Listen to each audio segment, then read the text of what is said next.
وقتی تاریخ رو ورق میزنیم به مردی میرسیم که آرزوهای زیادی تو سرش داشت.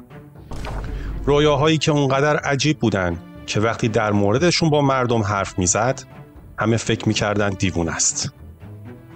اون میخواست دنیا رو با انرژی برق اما بدون سیم روشن کنه. درسته برق تازه اختراع شده بود، اما اون برق با برقی که اون تو سرش داشت و ما امروزه در اختیار داریم خیلی متفاوت بود. کسی که ذهنش سالها جلوتر از زمان خودش بود و همین نبوغ و ذهنیتش باعث شد دشمنان زیادی پیدا بکنه. دست آخر هم همین دشمنا کار خودشونو کردن و در اواخر عمرش تنها تو یک اتاق سرد و کوچیک از دنیا رفت. این داستان نیکولا تسلاست. مردی بین مرز و جنون و نبوغ.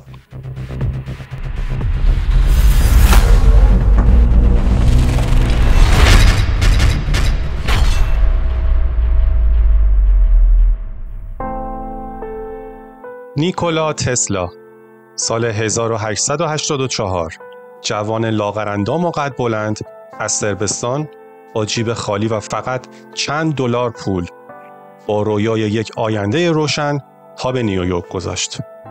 اون یه نامه معرفی تو دستش داشت. نامه‌ای از یک مهندس اروپایی خطاب به توماس ادیسون، سلطان برق امریکا.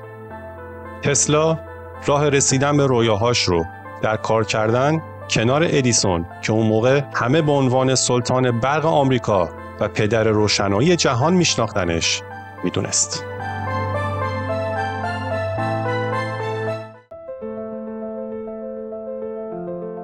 تسلا تو کارگاه ادیسون شروع کرد به کار کردن. کارگاهی که هزاران سیم و لامپ و ژنراتور دنیای کوچیک ادیسون رو ساخته بودن. یه روز ادیسون یه پیشنهاد به تسلا داد. بهش گفت اگه بتونی مشکلات سیستم جریان مستقیم من رو حل بکنی $50,000 بهت پاداش میدم. این پول مبلغ زیادی بود و برای تسلا مثل یک رویا میموند. پولی معادل $1.6 میلیون امروز.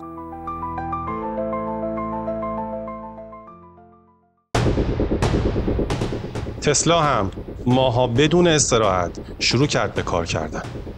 اون بعد از ماها تلاش تونست بالاخره موفق بشه و سیستم ادیسون رو به قدری بهینه کرد که تقریباً غیر قابل باور بود.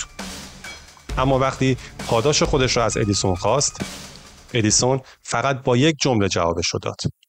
اون گفت تو هنوز شوخی آمریکایی سرت نمیشه نه؟ با این جمله دنیا پیش چشمای تسلا تیره و تار شد و اصلاً باورش نمیشد که ادیسون همچین کاری باش کرده باشه.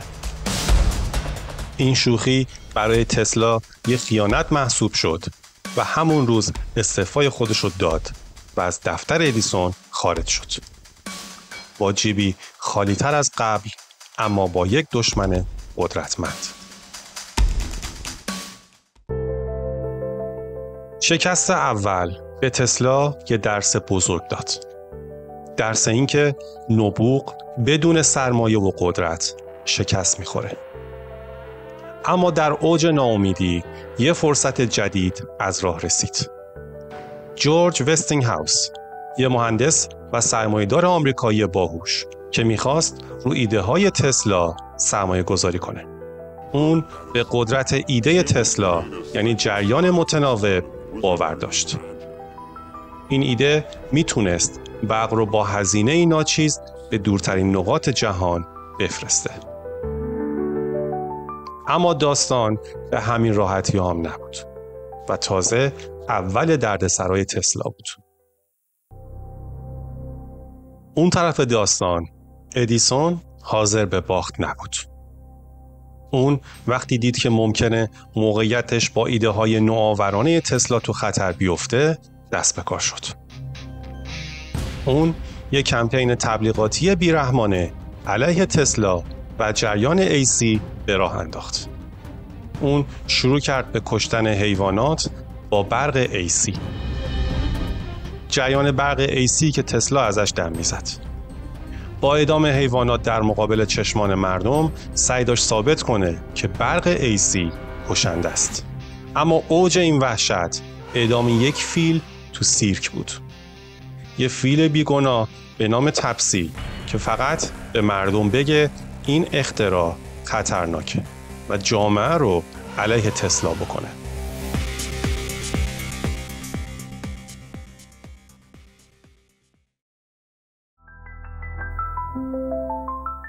اما تسلا جور دیگه ای فکر میکرد. اون به جای جواب دادن به کمپین ادیسون به علم خودش متکی شد. اون شب و روز کار کرد تا برای نمایشگاه جهانی شیکاگو که قرار بود به زودی برگزار بشه آماده بشه تا بتونه بزرگترین نمایش قدرت جریان AC رو به دنیا نشون بده. تا اون روز جهان تنها یه نوع برق میشناخت: جریان مستقیم. برق مستقیمی که توماس ادیسون اختراع کرده بود. این برق تنها میتونست تو شعاع کوتاهی از نیروگاه‌ها توزیع بشه و به همین دلیل هر محله و خیابون برای روشن موندن به نیروگاه‌های کوچیک و پرهزینه نیاز داشت. دنیای ادیسون یه دنیای تاریک و روشنایی‌های تیکه تیکه بود. و سرانجام شب بزرگ فرا رسید. تمام نمایشگاه جهانی شیکاگو در تاریکی مطلق بود. این تاریکی نمادی از دنیای قدیم بود. تسلا دقیقاً میدونست که داره چی کار میکنه. اما تسلا با استفاده از جریان متناوب داشت بزرگترین ریسک زندگیش رو میکرد. اون ژنراتورها رو روشن کرد. با یک حرکت تاریکی در هم شکست. همه جا مثل روز روشن شده بود و تمام دنیا در بهت فرو رفته بود. همه اون کسایی که اونجا بودن و از نزدیک داشتن این صحنه رو تماشا می‌کردن اصلاً باورشون نمی‌شد که دنیا میتونه اینقدر روشن باشه. همه داشتن به آینده فکر می‌کردن. آینده‌ای که توش همه شهرها میتونستن فقط با یک نیروگاه روشن بشن. تسلا جنگ رو برده بود و ثابت کرده بود که جریان متناوب آینده دنیاست. اما این پیروزی تلخترین پیروزی زندگیش بود. وستینگهاوس شریکش تو آستانه ورشکستگی قرار گرفته بود و اصلاً وضعیت خوبی نداشت. تسلا هم کلی قرارداد با وستینگهاوس داشت که پول کمی هم نبود و اون پول میتونست زندگیش رو تغییر بده. اما تسلا با یه تصمیم همه رو شگفت زده کرد. اون تمام قراردادهای خودش با وستینگهاوس رو پاره کرد و میلیون‌ها دلار از حق امتیازش رو بخشید تا شرکت وستینگهاوس از ورشکستگی خارج بشه. اون پول رو فدای علم کرد و با این تصمیم خودش رو وارد مسیری از زندگی کرد که هر کسی حاضر نبود این کار رو بکنه.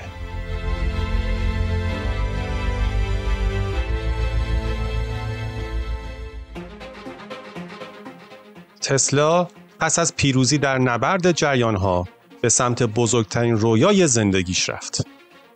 رویایی که انرژی برق رو به صورت بیسیم به سراسر جهان منتقل کنه. اون میخواست هر انسانی در هر گوشه‌ای از دنیا تنها با یک آنتن کوچیک به برق رایگان دسترسی پیدا بکنه. اما برای تحقق این رویا به پول نیاز داشت. و تنها یک نفر در تمام آمریکا قدرت و ثروت لازم رو داشت: JP مورگان. اونا یه قرار ملاقات ترتیب دادن و وقتی تو لحظه ملاقات تسلا داشت با هیجان ایده‌اش رو برای مورگان تعریف می‌کرد، مورگان فقط یه سوال پرسید: شما گفتین این سیستم انرژی رو به صورت بیسی منتقل می‌کنه؟ پس کنترلش کجا نصب میشه؟ تسلا با تعجب جواب داد: قرار نیست کنترلی داشته باشه. این انرژی رایگانه. تو همون لحظه نگاه مورگان عوض شد. مورگان یه بانکدار بود اون صاحب شرکت‌های بزرگ نفت و برق بود و میدونست که انرژی رایگان یعنی نابودی تمام امپراتوریش. با وجود اینکه معلوم نبود تو سر مورگان چی میگذره، با سرمایه گذاری موافقت کرد.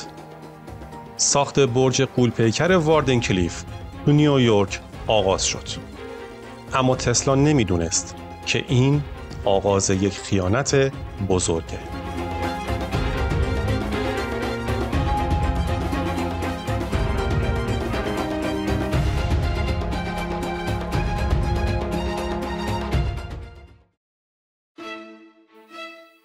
مورگان پول کلانی را وارد پروژه کرد و تسلا با هیجان شروع به ساخت برج غول‌پیکر واردنکلیف کرد.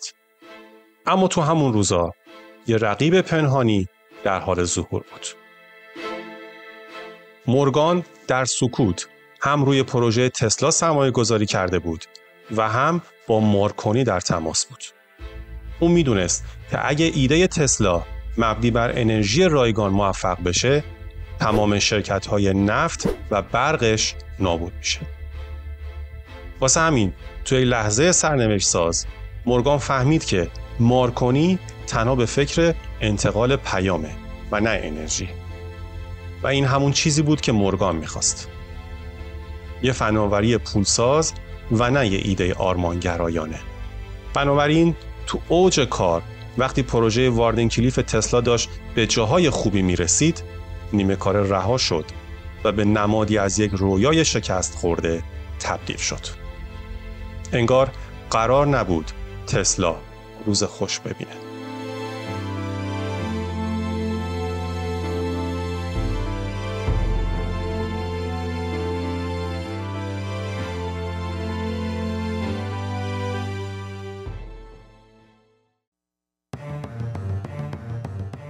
زمانی که برج واردنکلیف نیمه کاره رها شد و تسلا تو انزوا فرو رفت، یه خبر دیگه تسلا رو بهت زده کرد. گولیلمو مارکونی با تکمیل ایده های اون و سوء استفاده از نظریات و اختراعات تسلا تونسته بود اولین پیام بیسیم رو به اونور اقیانوس اطلس بفرسته.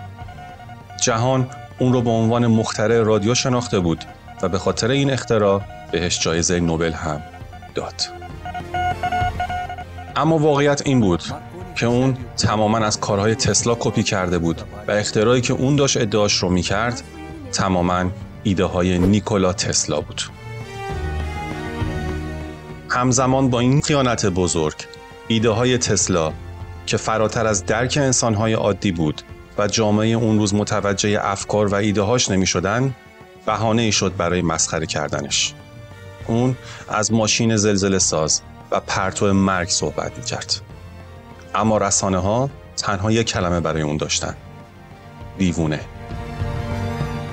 بعد از اینکه مدت‌ها تسلا به این بهونه بازیچه دست رسانه ها قرار گرفت، بازی رو فهمید. اون فهمید که به عنوان یک دیوونه بیشتر مورد توجه قرار میگیره. برای همین خودشو زد به دیوونگی. تو مصاحبه‌اش با لحنی مرموز از ایده هایی مثل ارتباط با مریخ صحبت میکرد و میگفت من از فضا پیام دریافت میکنم. تو یکی از مصاحبه‌هاش وقتی خبرنگار ازش میپرسه آقای تسلا، مردم میخوان بدونن که آیا شما واقعا قصد دارید با مریخ ارتباط برقرار کنید؟ لبخند مرموزی میزنه و به سمت پنجره میره و میگه جهان پر از رازهاییه که ذهن انسان عادی قادر به درک اونا نیست. اونا وجود دارن، شما نمیتونید اونا رو ببینید، اما من صداشون رو میشنوم. اون با این بازی به رسانه ها خوراک داد و اونا هم با شوق اونو دیوونه میخوندن. اما این تنها یک ماسک بود، ماسکی که پشت اون یه انسان تنها و خسته از نبردهای بی پایان پنهان شده بود. زندگی تسلا در سالهای پایانی عمرش کاملا غیر عادی شده بود، طوری که عادتها و رفتارهای عجیبی ازش سر میزد. اون به شدت به عدد 3 وسواس یا یه چیز شبیه به اون پیدا کرده بود. مثلا اتاقهاش رو بر اساس مضرب عدد 3 انتخاب میکرد. قبل از اینکه وارد یه ساختمون بشه 3 بار دور اون میگشت. قبل از شروع غذا 3 بار دستهاش رو میشست و هر بار از 3 تا دستمال کاغذی استفاده میکرد. اون حتی از انسانها فاصله گرفت و تنها همدمش یک کبوتر سفید ماده بود که علاقه عجیبی بهش پیدا کرده بود. طوری که بعد از مرگ کبوتر یه روز به دوستش گفته بود علاقه من به اون کبوتر مثل علاقه یک مرد به زن بود. و بعد از مرگ کبوتر تسلا دیگه اون آدم سابق نشد. تسلا تو روزهای پایانی عمرش برای اینکه حقش رو از مارکونی بگیره به خیلی از روزنامه‌ها نامه و مقالات علمی خودش رو فرستاد. اما صدای اون در میان هیاهوی رسانه‌ها گم شد. هیچ کس حرفش رو باور نمی‌کرد. واسه همین به تنهایی و بدون اینکه پشتیبانی داشته باشه یه نبرد حقوقی سنگین رو شروع کرد. مدت‌ها بعد دادگاه با تحقیقاتی که انجام داده بود بالاخره حق رو به تسلا داد و اختراع رادیو رو به نام تسلا ثبت کرد. اما دیگه دیر شده بود. تسلا در سال 1943 در یک شب سرد زمستانی در اتاق یک هتل در نیویورک درگذشت. هیچ کس برای مراسم خاکسپاریش نیومد و جهان حتی خبر مرگ بزرگترین نابغه خودش رو نشنید. اما تسلا پس از مرگش هم گویا قرار نبود روی آرامش رو ببینه. پلیس نیویورک و FBI بلافاصله وارد عمل شدن. اونا اتاق تسلا رو پلم کردن و تمام اسناد، یادداشت‌ها و اختراعاتش رو از بین بردن. با این توجیه که از دستیابی دشمنان آمریکا به اختراعات تسلا در مورد پرتو مرگ جلوگیری کنند. تمام این جزئیات حس رازآلود بودن داستان تسلا رو افزایش میده و نشون میده که حتی پس از مرگش قدرت و حکومت به دنبال کنترل نبوغ تسلا بود. در پایان درست نیکولا تسلا و تمام رویاهاش نیمه کاره موندن، اما اون نوری رو به جهان بخشید که هیچ کس نتونست اون رو خاموش کنه. اون میراثی از خودش به جا گذاشت که دنیای ما بر اساس اون ساخته شده و حالا تو دنیایی که ما زندگی میکنیم و تسلا رویاش رو داشت یه سوال باقی میمونه. آیا امروزه ما در حال ساختن دنیایی هستیم که بر اساس ارزش‌های انسانی بنا شده یا دنیایی که تنها بر اساس سود و قدرته؟